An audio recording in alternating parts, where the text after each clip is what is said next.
Kia ora tātou, oku hoa mahi ki tēnei o ngā tūmomo mahi, te waiora Māori. Me koutou katoa te tini maha o Ngāti o Ngaitahu, o Kāti Māmoe Waitaha hoki a mihi karanga.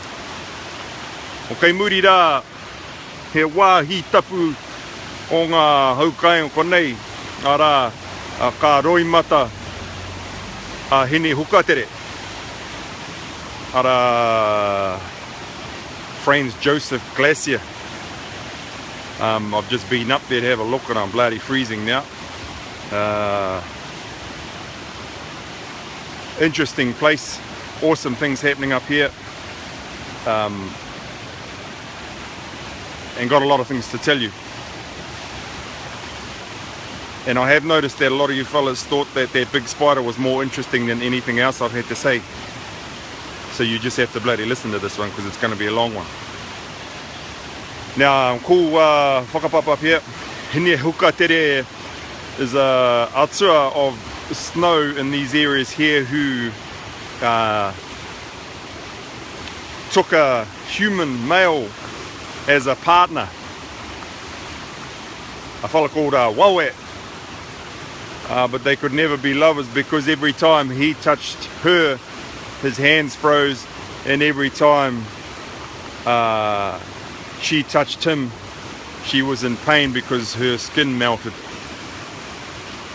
He decided to move to be closer to her and passed away or died in these mountains, and she forever looks for him. Hence the name Ka Roimata Hine Hukatere, as she looks for him amongst the glaciers and also looks for him in the crevices of the snowy areas around here. Getting smashed by namu while I stand here or walk along. Now, the whakapapa to this area is a bloody interesting one as well. Or to snow or to glaciers. Huru to Arangi is one of the four winds that actually assisted Tāne in his climb to get to Ngāke Te Wānanga. Supposedly he married Te Ihorangi, who's the Atua of rain, and in this particular story that Atua is a female. It's a taki timu kōrero for that. The other thing that's interesting about this is that there's connections to Ngā Whetū as well, in that Huru Te Arangi is seen to marry Te Ikaroa, or who's otherwise known as the Milky Way. So the whakapapa starts from there. There's also a line from Tāwhiri Mātea, who couples with Whaitiri, and on another occasion with Hine Te Uira, who's the wife also of Tame Te Uira. And from those beginning lines of Huru Te Arangi, Te Ikaroa, Te Ihorangi,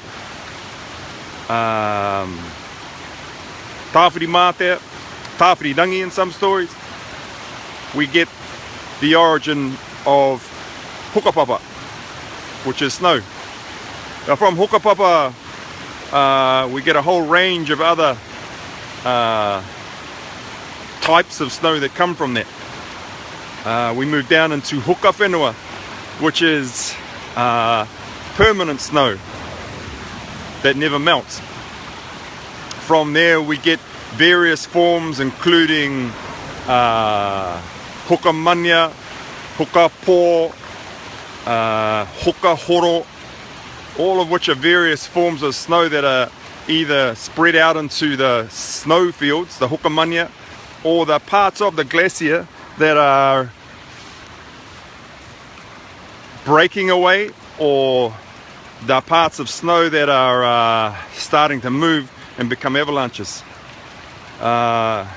We then move down into Kipakanui, which is permanent ice, and behind me here we have waipara hoaka. You see the colour of it there, because there's been a bit of rain over the last couple of days.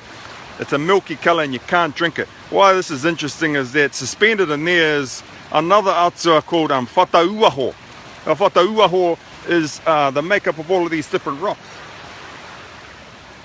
In Pākehā they call it greywaki, but that's whatauaho. Now the interesting thing about them is that whatauaho and parawhenua mea are joined together. So he's suspended in fresh water, which is unusual. So you can see one of the kohatu floating down the river after being crushed in the glacier. Now from there we get down into different forms of cold water, frost, hukapiri, we have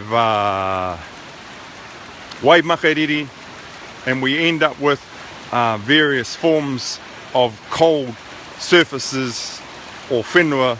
So we begin from the very starting point of up with ngā whetū, we go into the liquid form and we end up at the whenua at the end, covered in a form of frost. So awesome whakapapa for that one.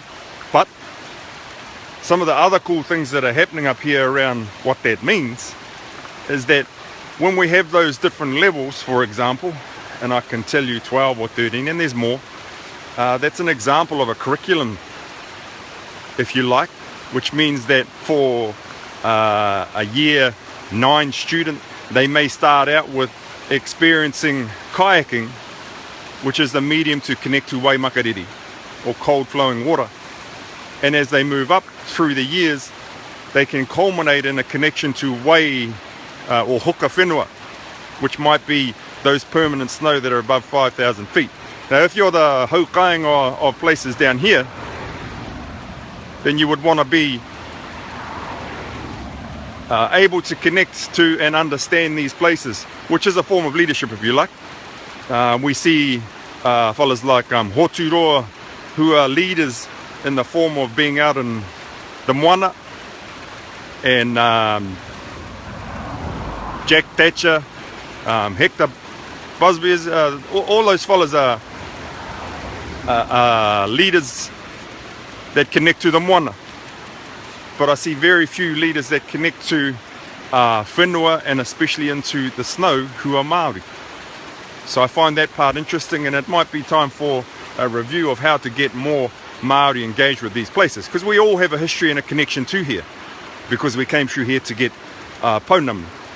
We were guided by various tribes, but right from the top of the North Island all the way down to the bottom of the North Island, a number of Māori people are aware of the whakapapa of Potini and have experienced these places. So, gee, this is a bloody long one. One other quick thing that I wanted to tell you about is this is pretty close to Haast here. Now, Haast is the homeland of the Hokioi.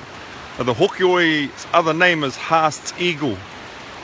Now, Haast's eagle is an eagle that existed that hunted moa, and they've found the bones and remains of them just here.